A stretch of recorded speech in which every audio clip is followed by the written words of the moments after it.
ಕಡಿಮೆ ಸಿಬಿಲ್ ಸ್ಕೋರ್ ನಿಂದ ಸಾಲ ಕ್ರೆಡಿಟ್ ಕಾರ್ಡ್ ಅಪ್ಲಿಕೇಶನ್ ರಿಜೆಕ್ಟ್ ಆಗ್ತಾ ಇದೆಯಾ? ಇನ್ ಮುಂದೆ ಆಗಲ್ಲ. SBM Z ಕ್ರೆಡಿಟ್ ಕಾರ್ಡ್ ಬಳಸಿ ಈಸಿಯಾಗಿ ಕ್ರೆಡಿಟ್ ಸ್ಕೋರ್ ಅನ್ನ 750 ಗಿಂತ ಜಾಸ್ತಿ ಮಾಡ್ಕೋಬಹುದು. ಇದೊಂದು FD ಆಧಾರಿತ ಕಾರ್ಡ್. UPI ಬಳಸಿ ಕ್ರೆಡಿಟ್ ಕಾರ್ಡ್ ಬ್ಯಾಲೆನ್ಸ್ ಅನ್ನ ಖರ್ಚು ಮಾಡಬಹುದು. FD ಗೆ RBI ಗ್ಯಾರಂಟಿಯೊಂದಿಗೆ 7% ಇಂಟ್ರೆಸ್ಟ್ ಕೂಡ ಸಿಗುತ್ತೆ. 30 ದಿನದಲ್ಲೇ ಕ್ರೆಡಿಟ್ ಸ್ಕೋರ್ ನಲ್ಲಿ ಇಂಪ್ರೂವ್ಮೆಂಟ್ ಕೂಡ ನೋಡಬಹುದು. ಡಿಸ್ಕ್ರಿಪ್ಷನ್ ಹಾಗೂ ಪಿನ್ ಕಾಮೆಂಟ್ ನಲ್ಲಿರೋ ಲಿಂಕ್ ಮೂಲಕ Z ಆಪ್ ಡೌನ್ಲೋಡ್ ಮಾಡಿ. ಭಾರತಕ್ಕೆ ಮತ್ತೆ 114 ರಫೇಲ್. ಮೋದಿ ಸರ್ಕಾರದಿಂದ ಬಿಗ್ ಡೀಲ್. ಇನ್ನೂ ಭಯಾನಕವಾಗಲಿದೆ ಇಂಡಿಯನ್ ಏರ್ ಫೋರ್ಸ್. ನಮಸ್ಕಾರ ಸ್ನೇಹಿತರೆ. ಭಾರತೀಯ ವಾಯುಪಡೆಯನ್ನ ಮುಂದೆ ಯಾವ ಜೆಟ್ಗಳು ಆಳಬಹುದು, ಯಾವ ಯುದ್ಧ ವಿಮಾನಗಳು ಭಾರತಕ್ಕೆ ಸೇರಬಹುದು ಅನ್ನೋ ಕುತೂಹಲಕ್ಕೆ ಈಗ ದೊಡ್ಡ ಪ್ರಮಾಣದ ಉತ್ತರ ಸಿಕ್ಕಿದೆ. ದೊಡ್ಡ ಪವರ್ಫುಲ್ ಉತ್ತರ ಸಿಕ್ಕಿದೆ. ಯುದ್ಧ ವಿಮಾನಗಳ ಕೊರತೆಯನ್ನು ಫೇಸ್ ಮಾಡ್ತಿರೋ ಭಾರತಕ್ಕೆ ದೊಡ್ಡ ಪ್ರಮಾಣದಲ್ಲಿ, ದೊಡ್ಡ ಸಂಖ್ಯೆಯಲ್ಲಿ ರಫೇಲ್ ಜೆಟ್ಗಳು ಬಂದು ಸೇರ್ಪಡೆಯಾಗುವುದು ಫೈನಲ್ ಆಗಿದೆ. 10, 20, 30 ಅಲ್ಲ, ಈ ಸಲ 114 ಹೊಸ ರಫೇಲ್ ಫೈಟರ್ ಜೆಟ್ಗಳ ಖರೀದಿಗೆ ಕೇಂದ್ರ ಸರ್ಕಾರ ಮುಂದಾಗಿದೆ. ಐತಿಹಾಸಿಕ ಡೀಲ್ ಅಂತ ಇದನ್ನ ಬಣ್ಣಿಸಲಾಗ್ತಾ ಇದೆ. ಭರ್ತಿ $23 ಬಿಲಿಯನ್, ಅಂದ್ರೆ 2 ಲಕ್ಷ ಕೋಟಿ ರೂಪಾಯಿ ಖರ್ಚಲ್ಲಿ ಇದನ್ನ ಖರೀದಿ ಮಾಡಲಾಗ್ತಿದೆ. ಯುದ್ಧ ವಿಮಾನಗಳ ಕೊರತೆಯ ನಡುವೆ ಈ ಬೃಹತ್ ದೈತ್ಯ ಸಂಹಾರಿ ಭಾರತವನ್ನ ಸೇರ್ತಾ ಇದ್ದು ರಕ್ಷಣಾ ಲೋಕದಲ್ಲಿ ಸಂಚಲನಕ್ಕೆ ಕಾರಣ ಆಗಿದೆ. ಆದ್ರೆ ಇಲ್ಲಿ ಒಂದಷ್ಟು ಪ್ರಶ್ನೆಗಳು ಉದ್ಭವ ಆಗುತ್ತೆ. ಅಷ್ಟೆಲ್ಲ ಟೀಕೆ, ದೂಷಣೆ, ಆರೋಪಗಳ ನಡುವೆ ಕೂಡ ಪ್ರತಿಪಕ್ಷಗಳಿಂದ ರಫೇಲ್ ಅನ್ನೇ ಚೂಸ್ ಮಾಡೋಕೆ ಮತ್ತೆ ಭಾರತ ಯಾಕೆ ಮುಂದಾಯಿತು? ಹಾಗಿದ್ರೆ ಏನಿದು ಹೊಸ ರಫೇಲ್ ಡೀಲ್? ಈ ಡೀಲ್ ಮಾಡೋ ಮೂಲಕ ಭಾರತ ಹಾಕಿರೋ ಲೆಕ್ಕಾಚಾರ ಏನು? ಒಂದ್ ಕಡೆ ಅಮೆರಿಕ, ರಷ್ಯಾಗಳು ತಮ್ಮ 5ನೇ ತಲೆಮಾರಿನ ಯುದ್ಧ ವಿಮಾನಗಳನ್ನ ಮಾರೋಕೆ ಪ್ರೆಷರ್ ಹಾಕ್ತಾ ಇದ್ರೆ, ಆ ಕಡೆ ಚೀನಾ 6ನೇ ತಲೆಮಾರಿನ ಯುದ್ಧ ವಿಮಾನ ತಯಾರಿಕೆಯಲ್ಲಿ ನಾವು ಆಲ್ರೆಡಿ ಮುಂದಿದ್ದೀವಿ ಅಂತ ಹೇಳ್ಕೊಳ್ತಾ ಇದ್ರೆ, ಭಾರತ ಇನ್ನು 4ನೇ ಜನರೇಷನ್ನ 4.5 ಜನರೇಷನ್ ವಿಮಾನಗಳಿಗೆ ಈ ಪರಿ ಹಣ ಸುರಿತಿರೋದು ಯಾಕೆ? ಈ ಖರೀದಿ ಹಿಂದಿರೋ ಸ್ಟ್ರಾಟಜಿ ಏನು? ಭಾರತದ ರಕ್ಷಣೆಗೆ ಇದು ಯಾವ ರೀತಿ ಬಲವನ್ನ ತುಂಬುತ್ತೆ? ಎಲ್ಲವನ್ನ ಈ ವರದಿಯಲ್ಲಿ ನೋಡ್ತಾ ಹೋಗೋಣ. ಕಡೆ ತನಕ ಮಿಸ್ ಮಾಡಿದೆ ನೋಡಿ. 114 ರಫೇಲ್ ಖರೀದಿ ಪ್ರಕ್ರಿಯೆ ಶುರು. ವಾಯುಸೇನೆಯಿಂದ ದೊಡ್ಡ ಹೆಜ್ಜೆ. ಎಸ್ ಸ್ನೇಹಿತರೆ, 114 MMRCAಗಳು, medium multirole combat aircraft ಗಳನ್ನ ಖರೀದಿ ಮಾಡಬೇಕು ಅನ್ನೋ ಲೆಕ್ಕಾಚಾರ ಇತ್ತು. ರಫೇಲೆ ಕ್ಯಾಂಡಿಡೇಟ್ ಅನ್ನೋ ಒಂದು ರಫ್ ಐಡಿಯಾ ಇತ್ತು ಭಾರತಕ್ಕೆ. ಆದ್ರೆ ನೀವು ಗಮನಿಸಿ, ಆಪರೇಷನ್ ಸಿಂಧೂರ್ ನಂತರ ಭಾರತ ಧೈರ್ಯವಾಗಿ ಎಸ್ ಇದೆ ನನ್ನ ಸೋಲ್ಮೇಟ್ ಅಂತ ಹೇಳಿ ರಫೇಲ್ ಕಡೆಗೆ ಹೋಗಿದೆ. ಭಾರತ ಸರ್ಕಾರದಿಂದ ಅಧಿಕೃತ ಮಾಹಿತಿ ಹೊರಬಿದ್ದಿದೆ. ಈಗ ಭಾರತದ ವಾಯುಪಡೆ ರಕ್ಷಣಾ ಸಚಿವಾಲಯಕ್ಕೆ ಪ್ರಪೋಸಲ್ ಕೂಡ ಕೊಟ್ಟಾಗಿದೆ. ಫೈನಲ್ ಮಾಡಿ ಡಿಫೆನ್ಸ್ ಮಿನಿಸ್ಟ್ರಿ ರಿವ್ಯೂ ಮಾಡೋಕ್ಕೂ ಶುರು ಮಾಡಿದೆ. ಆದ್ರೆ ಸ್ನೇಹಿತರೆ, ಕೆಲ ದಿನಗಳ ಹಿಂದೆ ಹೋದಾಗ, ನಮಗೆ ಆಪರೇಷನ್ ಸಿಂಧೂರ್ಗಿಂತ ಹಿಂದೆ ಹೋದಾಗ ಸ್ವಲ್ಪ ಕನ್ಫ್ಯೂಷನ್ ಇತ್ತು. ತಗೋಬೇಕಾ ಬೇಡವಾ, ರಫೇಲೇನಾ ಅಥವಾ ಸುಖೋಯ್ ವಿಮಾನಗಳನ್ನ ಅಪ್ಗ್ರೇಡ್ ಮಾಡ್ತಿದೀವಲ್ಲ ಸೂಪರ್ ಸುಖೋಯ್ಗಳನ್ನಾಗಿ, ಸೊ ಬೇಕಾ ಸೀದಾ 5ನೇ ಜನರೇಷನ್ಗೆ ಹಾರಿಬಿಡ್ಬೋದಲ್ವಾ ಅನ್ನೋ ಲೆಕ್ಕಾಚಾರ ಎಲ್ಲ ಇತ್ತು. ಆದ್ರೀಗ ಫೈನಲಿ ರಫೇಲ್ ವಿಮಾನಗಳು ನಮಗೆ ಬೇಕು ಅನ್ನೋ ಕಾನ್ಫಿಡೆನ್ಸ್ ಭಾರತಕ್ಕೆ ಬಂದಿದೆ. ಆಪರೇಷನ್ ಸಿಂಧೂರ್ ಆದ್ಮೇಲೆ ವೇಗವಾಗಿ ಭಾರತ ಈ ಡಿಸಿಷನ್ ಕಡೆಗೆ ಹೆಜ್ಜೆ ಹಾಕ್ತಿದೆ. ಇದನ್ನು ಯಾವ ರೀತಿ ಬೇಕಾದ್ರೂ ಅರ್ಥ ಮಾಡ್ಕೋಬಹುದು. ಆಪರೇಷನ್ ಸಿಂಧೂರ್ ಟೈಮ್ನಲ್ಲಿ ನಮ್ಮ ವಾಯುಪಡೆಯ ಫೈಟರ್ ಜೆಟ್ಗಳು ತಾಕತ್ತನ್ನು ತೋರಿಸಿದ್ವು. ಬ್ರಹ್ಮೋಸ್ ಫೈರ್ ಆಯಿತು ಸುಖೋಯ್ನಿಂದ, ಹಾಗೆ ರಫೇಲ್ನಿಂದ ಮೀಟಿಯೋರ್ಗಳು, ಸ್ಕ್ಯಾಲ್ಪ್ಗಳು ಫೈರ್ ಆಗಿದ್ವು, ಹಾಗೆ ಹ್ಯಾಮರ್ಗಳು ಫೈರ್ ಆಗಿದ್ವು. ಹೀಗಾಗಿ ಭಾರತಕ್ಕೆ ಕಾನ್ಫಿಡೆನ್ಸ್ ಬಂದಿರುತ್ತೆ. ಆಪರೇಷನ್ ಸಿಂಧೂರ್ ಟೈಮ್ನಲ್ಲಿ ರಫೇಲ್ ಕಾನ್ಫಿಡೆನ್ಸ್ ಕೊಟ್ಟಿರಲಿಲ್ಲ ಅಂದಿದ್ರೆ ಯಾಕೆ ಈಗ 114 ಜೆಟ್ ಕೊಡಿ, ಇನ್ನೂ ತಗೊಳ್ರೋ, ಎಷ್ಟಿದೆ ಅಷ್ಟು ತಗೊಳ್ರೋ ಅಂತ ಯಾಕೆ ಆರ್ಡರ್ ಕೊಡ್ತಾ ಇದ್ರು? ಅದು ಇಲ್ಲಿ ಯೋಚನೆ ಮಾಡಬೇಕಾಗಿರೋ ವಿಚಾರ. ಇದರಲ್ಲಿ ಇನ್ನೂ ತುಂಬಾ ಇಂಪಾರ್ಟೆಂಟ್ ಅಂಶಗಳಿವೆ ಈ ಪ್ರಾಜೆಕ್ಟ್ನಲ್ಲಿ. ಫಸ್ಟ್ಗೆ ರಫೇಲ್ ಬ್ಯಾಚ್ ಬಂತಲ್ಲ, ಈಗ ಮರೈನ್ ವರ್ಷನ್ಸ್ ಕೂಡ ಬರ್ತಾ ಇದೆಯಲ್ಲ, ಈ 2 ಬ್ಯಾಚ್ಗಳು ಫ್ರಾನ್ಸಲ್ಲಿ ಮೇಕ್ ಆಗಿ ಅಲ್ಲಿಂದ ಇಲ್ಲಿ ತರ್ತಾ ಇರೋದು ರೆಡಿ ಕಂಡೀಷನ್ನಲ್ಲಿ, ಕಂಪ್ಲೀಟ್ಲಿ ಎಲ್ಲ ಇಕ್ವಿಪ್ಮೆಂಟ್ ಫಿಟ್ ಆಗಿ. ಆದರೆ ಈ ಸಲ ಹೆಂಗಾಗ್ತಿದೆ ಗೊತ್ತಾ? 114 ಜೆಟ್ಗಳು ಕೂಡ ಮೇಡ್ ಇನ್ ಇಂಡಿಯಾ ಜೆಟ್ಗಳಾಗಿರ್ತವೆ. ನಮ್ಮ ವಾಯುಪಡೆ ಮೆನ್ಷನ್ ಮಾಡಿದೆ. ಮುಂದಿನ ಕೆಲ ದಿನಗಳಲ್ಲಿ ಇದನ್ನ ಡಿಫೆನ್ಸ್ ಸೆಕ್ರೆಟರಿ ಎಕ್ಸಾಮಿನ್ ಮಾಡ್ತಾರೆ. ಅಲ್ಲಿ ಕ್ಲಿಯರೆನ್ಸ್ ಪಡ್ಕೊಂಡು ರಾಜನಾಥ್ ಸಿಂಗ್ ಅವರ ಟೇಬಲ್ಗೆ ಹೋಗುತ್ತೆ. ನಂತರ ಡಿಫೆನ್ಸ್ ಆಕ್ವಿಸಿಷನ್ ಕೌನ್ಸಿಲ್ DAC ಇದಕ್ಕೆ ಫೈನಲ್ ಅಪ್ರೂವಲ್ ಕೊಟ್ರೆ ಭಾರತಕ್ಕೆ 114 ಜೆಟ್ಗಳ ಆಗಮನ ಆಗುತ್ತೆ.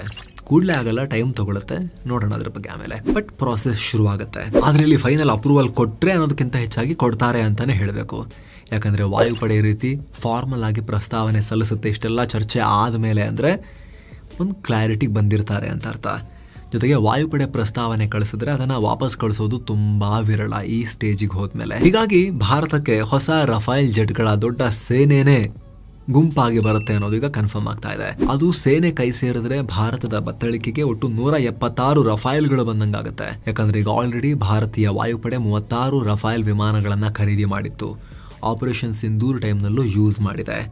ಕೆಲ ದಿನಗಳ ಹಿಂದೆ ನೇವಿಗೂ ಕೂಡ 26 ರಫೇಲ್ ಮರೈನ್ ವರ್ಷನ್ ಜೆಟ್ಗಳನ್ನ ಆರ್ಡರ್ ಮಾಡಲಾಗಿದೆ. ಸೊ ಈಗ ಮತ್ತೆ 114 ರಫೇಲ್ಗಳು ಬರೋದು ಅಂದ್ರೆ ಭಾರತೀಯ ಈ ಪಡೆಗಳ ಶಕ್ತಿ, ನೌಕಾಪಡೆ, ವಾಯುಪಡೆ ವಿಪರೀತ ಇನ್ಕ್ರೀಸ್ ಆಗುತ್ತೆ.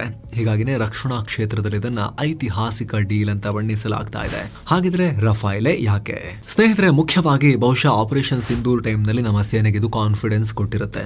ಬ್ಯಾಟಲ್ ನಲ್ಲಿ ಪ್ರೂವ್ ಮಾಡಿರುತ್ತೆ ಸಾಮರ್ಥ್ಯವನ್ನ. ಅಲ್ಲೊಂದು ವೇಳೆ ಫೇಲ್ ಆಗಿತ್ತಿದ್ರೆ ಇಷ್ಟು ಬೇಗ ಸಡನ್ ಆಗಿ 114 ಕೊಡಿ ಅಂತ ಕೇಳ್ತಿರ್ಲಿಲ್ಲ. ಆ ಕಾನ್ಫಿಡೆನ್ಸ್ ಬರೋದು ಒಂದು ಬ್ಯಾಟಲ್ ನಲ್ಲಿ ಅದು ಸಾಮರ್ಥ್ಯವನ್ನ ತೋರಿಸಿದಾಗ, ಅದರ ಉಪಯೋಗ ನಮಗಿದೆ ಅಂತ ಹೇಳಿ ಗೊತ್ತಾದಾಗ. ಆದ್ರೂ ಕೂಡ ಅಲ್ರಿ ಜಗತ್ತು 5th ಜನರೇಷನ್ 6th ಜನರೇಷನ್ ಅಂತ ಹೋಗ್ತಾ ಇದೆ. ನೀವು ಕೂಡ ಹಲವಾರು ವರದಿಗಳೆಲ್ಲ ಹೇಳಿದ್ರ, ಆಮ್ಕಾ ಅಂತೇನೋ ಹೇಳ್ತಾ ಇದ್ರು, ಮನುಷ್ಯರೆಲ್ಲದ ಡ್ರೋನ್ ವಾರ್ಫೇರ್ ಕಡೆಗೆ ಹೋಗ್ತಿದ್ದಾರೆ, ಮತ್ತೆ ಯಾಕೆ ಇಷ್ಟೊಂದು ತಗೊಳ್ತಿದ್ದಾರೆ, 100 ಬೇಕಾ ಅಂತ ಕೆಲವರು ಕೇಳ್ಬೋದು. ಜೊತೆಗೆ ಈ 2 ಲಕ್ಷ ಕೋಟಿಗೆ ರಷ್ಯಾದ ಸುಖೋಯ್ 57 5th ಜನರೇಷನ್ ವಿಮಾನಗಳು 350ರಿಂದ 400 ವಿಮಾನಗಳು ಬರ್ತಾ ಇದ್ವಲ್ಲ, ಅದನ್ನ ತಗೋಬೋದಾಗಿತ್ತಲ್ರಿ, ತುಂಬ ಕಾಸ್ಟ್ ಕಮ್ಮಿ ಅಂತ ಕೆಲವರು ಕೇಳ್ಬೋದು. ಸುಮಾರು 500 ಕೋಟಿ ರೂಪಾಯಿ ಇದೆ ಅವುಗಳದ್ದು ಒಂದೊಂದು ಜೆಟ್ ಕಾಸ್ಟ್. ಅದನ್ನೇ ತಗೋಬೋದಾಗಿತ್ತಲ್ವಾ ಅಂತ ಅನಿಸ್ಬೋದು ತುಂಬ ಜನಕ್ಕೆ. ಆದರೆ ಸ್ನೇಹಿತರೆ, ಇದಕ್ಕೆ ಸೀರಿಯಸ್ ಮತ್ತು ಇಂಪಾರ್ಟೆಂಟ್ ಕಾರಣ ಇದಾವೆ. ಒನ್ ಬೈ ಒನ್ ನಾವು ನೋಡ್ತಾ ಹೋಗೋಣ. ಸ್ನೇಹಿತರೆ, ಮೊದಲನೇದಾಗಿ ನಿಮಗೆ ಕ್ಲಿಯರ್ ಮಾಡಬೇಕಾಗಿರೋದೇನು ಅಂದ್ರೆ, ಭಾರತ ಈಗ ಆಲ್ರೆಡಿ ಡ್ರೋನ್ ಮತ್ತು ಅನ್ಮ್ಯಾನ್ಡ್ ವಾರ್ಫೇರ್ಗೆ ಬೇಕಾದಂತ ಎಲ್ಲ ವ್ಯವಸ್ಥೆ ಮಾಡ್ಕೊಳ್ತಿದೆ, ಅದರಲ್ಲಿ ಡೌಟ್ ಬೇಡ. ಹಾಗೆ 5ನೇ ತಲೆಮಾರಿನ ವಿಚಾರದಲ್ಲೂ ಕೂಡ ಅಗ್ರೆಸಿವ್ ಆಗಿ ಕೆಲಸ ಮಾಡ್ತಿದೆ. ಅಫ್ಕೋರ್ಸ್ ಆ ವಿಚಾರದಲ್ಲಿ ಭಾರತ ತುಂಬಾ ಹಿಂದೆ ಬಿದ್ದಿದೆ.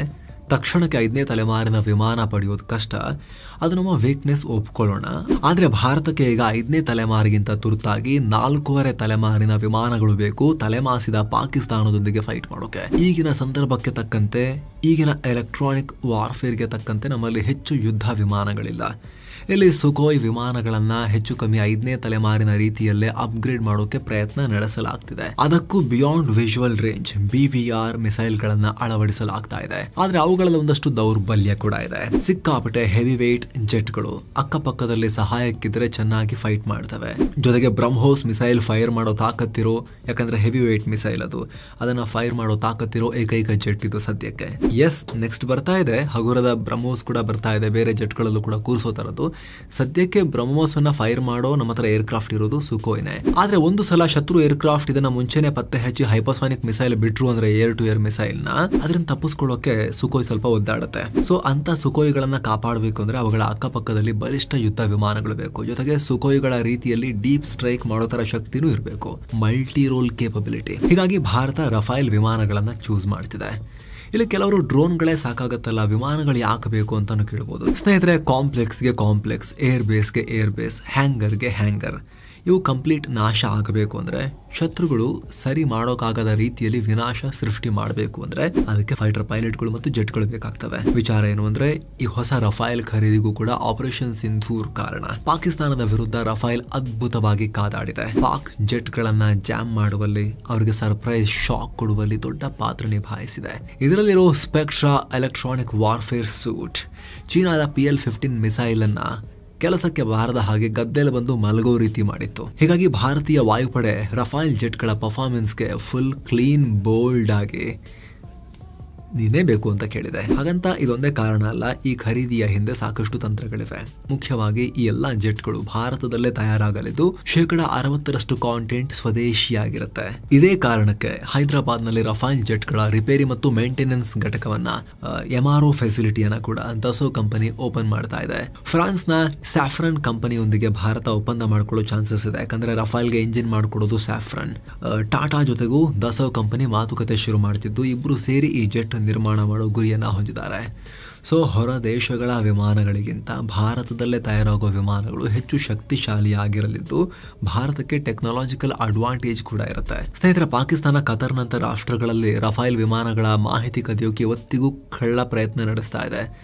ಗುಪ್ತಚರ ಜಾಲವನ್ನ ಹರಡೋಕೆ ಟ್ರೈ ಮಾಡ್ತಿದೆ.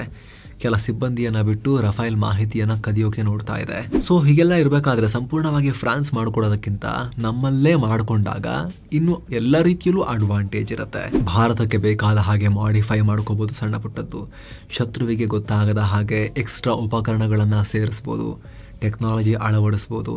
ಈಗ ಆಲ್ರೆಡಿ ಫ್ರಾನ್ಸ್ನ ಸ್ಕ್ಯಾಲ್ಪ್ ಮತ್ತು ಮೀಟಿಯೋರ್ ಮಿಸೈಲ್ಗಿಂತಲೂ ಹೆಚ್ಚು ಶಕ್ತಿಶಾಲಿಯಾದ, ಹೆಚ್ಚು ದೂರವನ್ನು ಕ್ರಮಿಸುವ ಮಿಸೈಲ್ಗಳನ್ನು ಇದರಲ್ಲಿ ಇಂಟಿಗ್ರೇಟ್ ಮಾಡೋಕೆ ಭಾರತ ಪ್ಲಾನ್ ಆಗಿದೆ. ಉದಾಹರಣೆಗೆ ಹೇಳಬೇಕು ಅಂದ್ರೆ ಭಾರತದ ಅಸ್ತ್ರ ಏರ್ ಟು ಏರ್ ಮಿಸೈಲ್ಗಳನ್ನ ಕೂಡ ಅಳವಡಿಸ್ತಾ ಇದ್ದಾರೆ. ಸೊ ಈ ಜೆಟ್ಗಳು ಜಗತ್ತಿನ ಇತರ ರಫೇಲ್ಗಳಿಗಿಂತಲೂ ಹೆಚ್ಚು ಘಾತಕ ಆಗಿರ್ತವೆ. ನೀವು ಗಮನಿಸಿರ್ಬೋದು ಸುಖೋಯ್ 30ಗಳು, ಸು-30ಗಳು ರಷ್ಯಾ ಮಾಡಿರೋ ಸು-30ಗಿಂತ, ಜಗತ್ತಿನ ಬೇರೆಲ್ಲಾ ಕಡೆ ಇರೋ ಸು-30 ಜೆಟ್ಗಳಿಗಿಂತ ಸು-30 MKIಗಳು ಭಾರತ HAL ನೊಂದಿಗೆ ಸೇರ್ಕೊಂಡು ರಷ್ಯಾ ಸಹಾಯದಲ್ಲಿ ತಯಾರಿಸಿದ ಸು-30 MKI ಇಂಡಿಯನ್ ವರ್ಷನ್ಗಳು ಇನ್ನೂ ಘಾತಕ, ಪವರ್ಫುಲ್. ರಷ್ಯಾದವ್ರಿಗೇನೆ ಗಾಬರಿ ಆಗೋ ಮಟ್ಟಿಗೆ ಪವರ್ಫುಲ್ ಆಗಿದ್ದಾವೆ ಸು-30 MKIಗಳು ಅವುಗಳ ಒರಿಜಿನಲ್ ವರ್ಷನ್ಗೆ ಕಂಪೇರ್ ಮಾಡಿದ್ರೆ.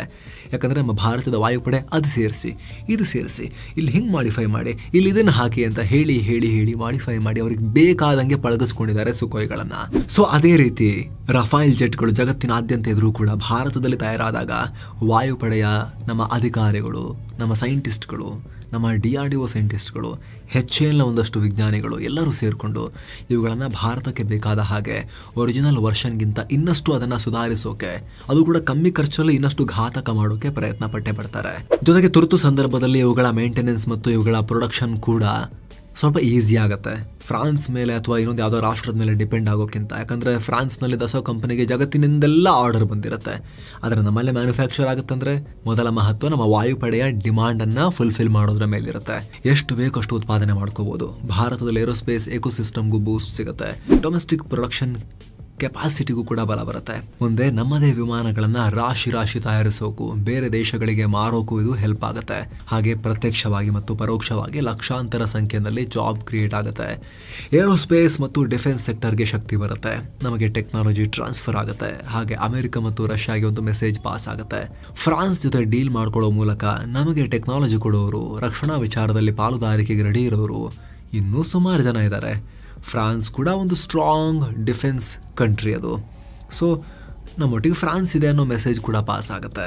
ಜೊತೆಗೆ F-35 ತಗೊಳ್ಳಿ ಅಂತ ಹೇಳಿ ತಲೆ ತಿಂತಿರೋ ಟ್ರಂಪು ತಲೆ ಮೇಲೆ ಎಷ್ಟೇ ಬುಟ್ಟಿ ಮಣ್ಣು ಹೊಯ್ಕೋ, ಆದರೆ ನಾವು ತಗೊಳ್ಳಲ್ಲ ನಿಮ್ಮ ಜೆಟ್ ಅಂತ ಹೇಳಿ ಮೆಸೇಜ್ ಪಾಸ್ ಮಾಡ್ದಂಗೂ ಆಗುತ್ತೆ F-35ಗಳನ್ನು.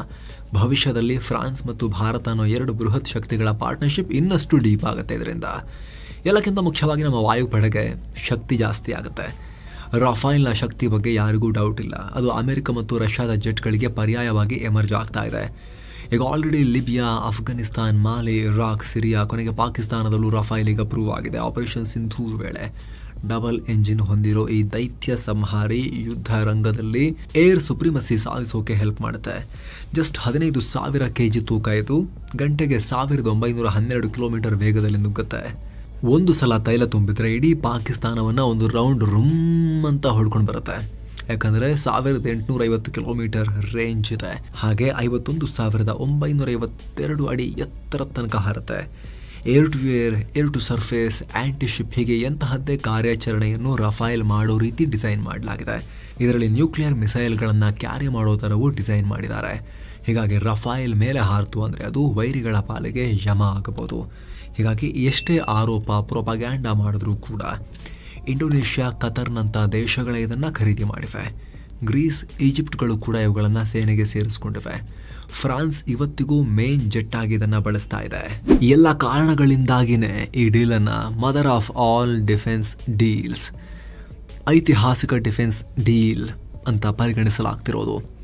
ನಿಮ್ಗೇನನ್ಸುತ್ತೆ ಸ್ನೇಹಿತರೆ, ಕಾಮೆಂಟ್ ಮಾಡಿ ತಿಳಿಸಿ. ಮತ್ತೆ ಭೇಟಿ ಆಗ್ತಿರೋಣ. ನಮಸ್ತೆ.